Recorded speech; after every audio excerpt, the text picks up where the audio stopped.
नमस्कार, मैं हूं रसिका पांडे और आप देख रहे हैं देश के दिल से देश का दिल यानी मध्य प्रदेश। और मध्य प्रदेश से जुड़ी तमाम बड़ी खबरों से इस बुलेटिन में हम आपको रूबरू कराएंगे। और बुलेटिन की शुरुआत इस वक्त के अहम खबर के साथ करेंगे, क्योंकि मध्य प्रदेश में स्कूल चले अभियान की शुरुआत हो चुकी है। इसका शुभारंभ खुद प्रदेश के मुखिया सीएम डॉक्टर मोहन यादव ने किया है।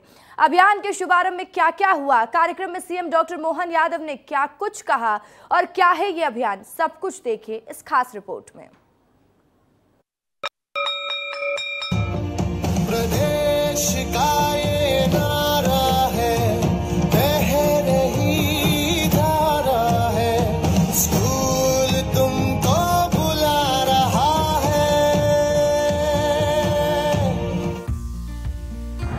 स्कूल चले हम अभियान की शुरुआत सीएम डॉक्टर मोहन ने किया आगाज। एमपी में स्कूल चले हम अभियान की शुरुआत हो चुकी है। आज से 3 दिन यानी कि 20 जून तक प्रदेश भर में प्रवेश उत्सव मनाया जाएगा। सीएम मोहन यादव ने अभियान की शुरुआत की। वे सुभाष एक्सीलेंस स्कूल के प्रवेश उत्सव में शामिल होने पहुंचे, जहां उनके साथ कैबिनेट मंत्री विश्वास सारंग और जनजातीय कार्य एवं वन विभाग के मंत्री कुंवर विजय शाह भी मौजूद रहे।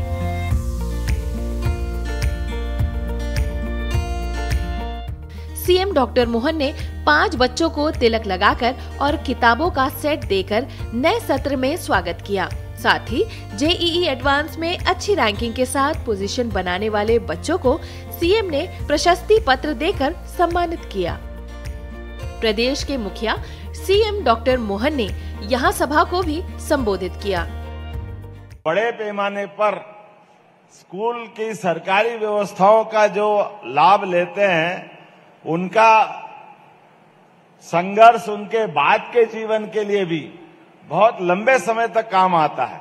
इसलिए सरकारी विद्यालयों की व्यवस्थाओं को लेकर के मेरे मन में विशेष प्रेम भी है और उत्कंठा भी है कि इनके लिए जितना अच्छा हो सकता है वो जरूर करने की आवश्यकता है। इसमें कोई कोर कसर बाकी नहीं रहने देने वाली।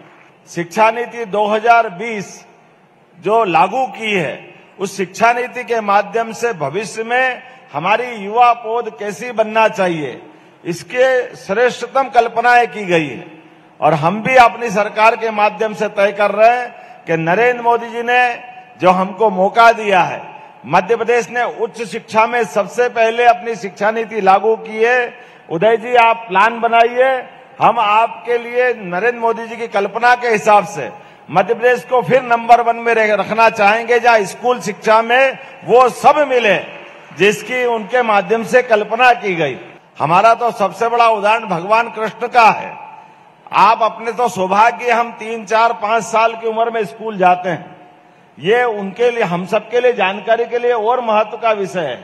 भगवान कृष्ण का स्कूल में, अर्थात उस समय गुरुकुल होते थे, 11 साल की उम्र में वो स्कूल आए।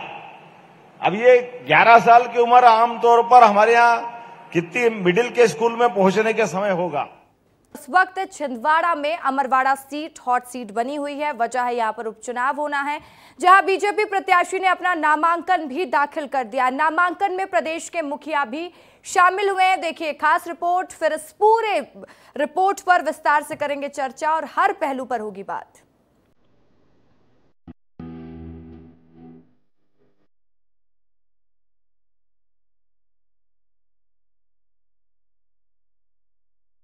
छिंदवाड़ा की अमरवाड़ा विधानसभा सीट पर उपचुनाव होना है, जिसके लिए बीजेपी ने कमलेश शाह पर दांव लगाया है और मंगलवार को उन्होंने अपना नामांकन भी जमा कर दिया है। कमलेश शाह के नामांकन में प्रदेश के मुखिया सीएम डॉक्टर मोहन यादव और प्रदेश अध्यक्ष वीडी शर्मा भी शामिल हुए। भारी बारिश में भी प्रदेश के मुखिया एसडीएम ऑफिस पहुंचे और कमलेश शाह का नामांकन जमा करवाया। बता दें कि शाह की नामांकन रैली भी निकाली जानी थी, लेकिन बारिश की वजह से ये संभव नहीं हो सका। मानता हूँ, बड़ा के सभी बंधुओं का मैं अभिनंदन भी करता हूँ और उम्मीद करता हूँ कि ये जो उपचुनाव हुआ है, कमलेश भाई हमारे साथ जुड़े हैं। इस क्षेत्र के विकास के लिए हमने कृत संकल्प लिया है कि ये किसी हालत में विकास के सारे दायरों पे जो सोचेगी जनता, हम पूरा करेंगे। उम्मीद कर रहे हैं कि भाजपा का विजय रथ जारी रहेगा। अमरवाड़ा उपचुनाव काफी दिलचस्प हो गया है। क्योंकि कांग्रेस से पहले गोंडवाना गणतंत्र पार्टी ने अपने उम्मीदवार की घोषणा कर दी है। वहीं भाजपा ने कमलेश शाह को मैदान में उतारा है, जो लोकसभा चुनाव से ठीक पहले अपने विधायक पद से इस्तीफा देकर कांग्रेस से भाजपा में शामिल हुए थे, जिसके चलते अब ये उपचुनाव होना है। गौरतलब है कि जीजीपी का छिंदवाड़ा और अमरवाड़ा सीट पर राजनीतिक प्रभाव और अच्छा खासा वोट बैंक है। यह अमरवाड़ा में राजनीतिक समीकरण बदल सकता है। ब्यूरो रिपोर्ट, विस्तार न्यूज। तो कमलेश शाह के नामांकन में प्रदेश के मुखिया सीएम डॉक्टर मोहन यादव और प्रदेश अध्यक्ष वीडी शर्मा भी शामिल हुए। भारी बारिश में भी प्रदेश के मुखिया एसडीएम ऑफिस पहुंचे और कमलेश शाह का नामांकन जमा करवाया और अब नामांकन जमा हो गया। और तो ये जान लीजिए कि अमरवाड़ा के उपचुनाव कब होने हैं, कैसे होगा, क्यों चुनाव हो रहा है, ग्राफिक्स के जरिए सब कुछ मैं आपको समझाऊंगी। तो देखिए, अमरवाड़ा का उपचुनाव दिलचस्प चुनाव है। 21 जून को नॉमिनेशन भरने का अंतिम तारीख है, यानी 21 जून वो तारीख रहने वाली है जब तक प्रत्याशी अपना नामांकन भर सकते हैं। बीजेपी ने अपना नामांकन दाखिल कर दिया है। 26 जून तक कैंडिडेट नाम वापस ले सकते हैं, तो 26 जून तक नाम वापस भी लिया जा सकता है। दूसरा ग्राफिक्स चलाइएगा तो भाई 10 जुलाई को वोटिंग होगी। तो अमरवाड़ा का उपचुनाव 10 जुलाई को होगा। 10 जुलाई को सभी प्रत्याशियों की किस्मत ईवीएम में कैद हो जाएगी और मतगणना की तारीख 13 जुलाई है। तो 13 जुलाई को होना है मतगणना। तो सब कुछ विस्तार से हमने आपको बता दिया। और जिस तरीके से अमरवाड़ा उपचुनाव काफी दिलचस्प माना जा रहा है, बीजेपी प्रत्याशी ने अपना नामांकन भी दाखिल कर दिया है।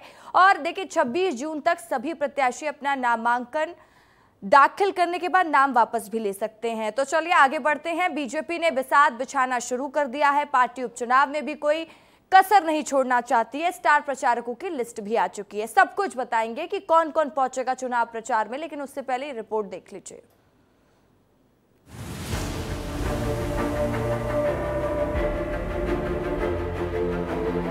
लोकसभा चुनाव में एमपी में क्लीन स्वीप करने के बाद से बीजेपी अब छिंदवाड़ा की अमरवाड़ा सीट में जुट गई है।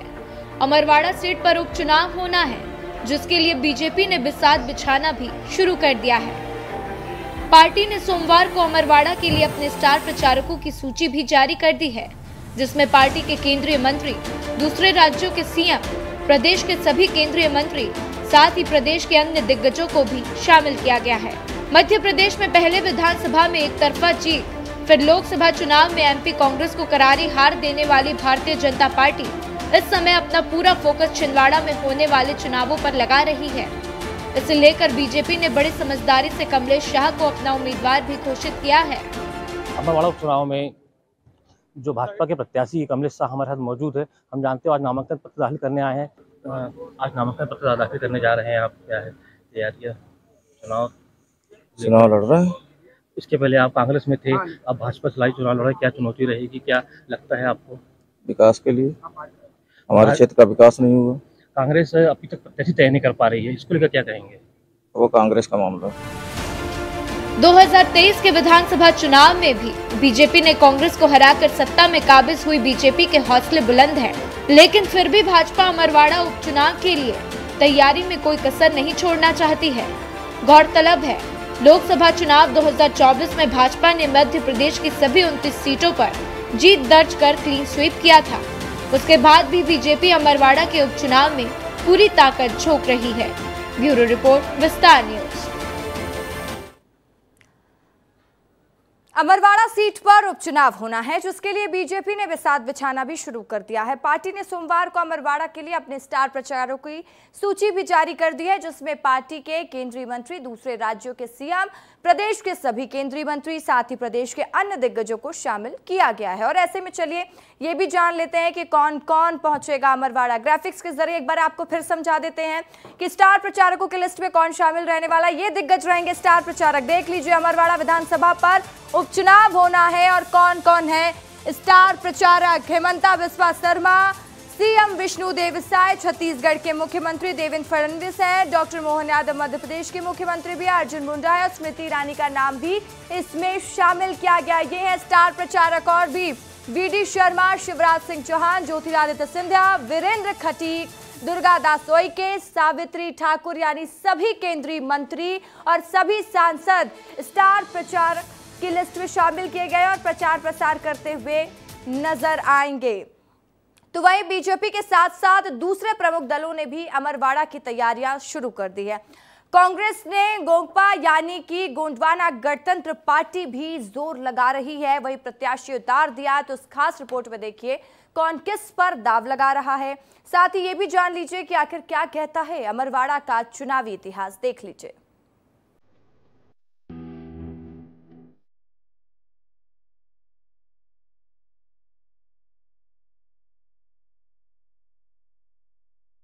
भाजपा ने अमरवाड़ा सीट से कांग्रेस से आए कमलेश प्रताप शाह को प्रत्याशी बनाया है, जबकि गोंडवाना गणतंत्र पार्टी की ओर से देवरावेन भलावी को उम्मीदवार बनाया गया है। कांग्रेस यहां अभी तक चेहरा फाइनल नहीं कर पाई है।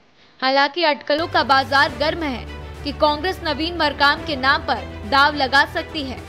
तीनों ही प्रमुख दल अमरवाड़ा में फतह करने के लिए तैयार हैं। ऐसे में चलिए जरा देखते हैं कि अमरवाड़ा का चुनावी इतिहास क्या रहा। 9 बार कांग्रेस ने लहराया परचम, 2 बार बीजेपी ने खिलाया कमल, 1 बार गोंडवाना गणतंत्र पार्टी भी चुनाव जीती। अमरवाड़ा सीट से वैसे तो हमेशा से ही कांग्रेस का दबदबा रहा है। कांग्रेस के बैनर से कमलेश शाह ने 3 बार यहां से चुनाव जीता है, लेकिन लोकसभा 2024 के चुनाव में वे बीजेपी में शामिल हो गए थे। भाजपा ने उन्हें उपचुनाव में उम्मीदवार बनाने का वादा किया था। पार्टी ने उन्हें उम्मीदवार भी बनाया है। शाह का अमरवाड़ा सीट पर अच्छा प्रभाव है। तो वहीं दूसरी तरफ नकुलनाथ के छिंदवाड़ा से लोकसभा चुनाव हारने के बाद कांग्रेस के कार्यकर्ता मायूस हैं और इसका फायदा भी पार्टी को मिल सकता है। भाजपा के कई नेता अमरवाड़ा जीतने की रणनीति बना रहे हैं, उसके तहत काम भी किया जा रहा है। ऐसे में पार्टी को उम्मीद है कि शाह चुनाव जीतकर इस सीट पर कमल खिलाएंगे। ब्यूरो रिपोर्ट, विस्तार न्यूज। भाजपा ने अमरवाड़ा सीट से कांग्रेस से आए कमलेश प्रताप शाह को प्रत्याशी बनाया, जबकि गोंडवाना गणतंत्र पार्टी की ओर से देवरावेन भलावी को उम्मीदवार बनाया गया। कांग्रेस यहां अभी तक अपना चेहरा फाइनल नहीं कर पाई है। हालांकि अटकलों का बाजार गर्म है। कांग्रेस नवीन मरकाम के नाम पर दाव लगा सकती है। ऐसे में अमरवाड़ा का चुनावी रण त्रिकोणीय होता दिखाई पड़ रहा है। और क्यों त्रिकोणीय हो रहा है ये भी आपको बता देते हैं, ग्राफिक्स के जरिए समझाएंगे। देखिए आखिर कैसे ये मुकाबला त्रिकोणीय मुकाबला कहला रहा। 2003 का विधानसभा चुनाव याद करिए। गोंगपा के मनमोहन शाह भट्टी इस चुनाव को जीते थे, जहां पर गोंडवाना गणतंत्र पार्टी का भी अच्छा खासा पकड़ यहाँ पर देखने को मिला था। 2018 की अगर हम बात करेंगे तो 61,269 वोट को लेकर दूसरे स्थान पर आए थे। तो त्रिकोणीय मुकाबला क्यों हो जाता है? क्योंकि यहाँ पर गोंडवाना गणतंत्र पार्टी का अच्छा खासा मजबूत पकड़ के तौर पर इस पार्टी को यहाँ पर देखा जाता है।